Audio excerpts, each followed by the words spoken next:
విశ్వాసైనా, ఏ సేవకుడైనా, ఏ బిడ్డైనా సరే నమ్మకముగా, యథార్థముగా, అనుకూలముగా దేవుని దృష్టికి జీవిస్తారో, దేవుని దృష్టిలో పనిచేస్తారో వారిని నా దేవుడు ఏం చేస్తాడో తెలుసా?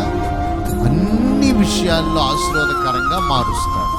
మూడిట్లో చాలా మంది పాస్ అయిపోతున్నారు. అంటే నమ్మకత్వంగా ప్రభు సన్నిధిలో జీవించలేకపోతున్నారు, దేవుని దృష్టికి యథార్థంగా ఉండలేకపోతున్నారు, దేవునికి అనుకూలముగా కాకుండా తమకు అనుకూలమైనట్టుగా ప్రవర్తిస్తున్నారు. అందుకని ఈ రోజున కృపకు దూరం అయిపోవటమైనా, ఆశీర్వాదానికి దూరం అయిపోవటమైనా, దేవుని దీవెనలకు దూరం అయిపోవటమైనా మనం గమనించగలుగుతున్నాం.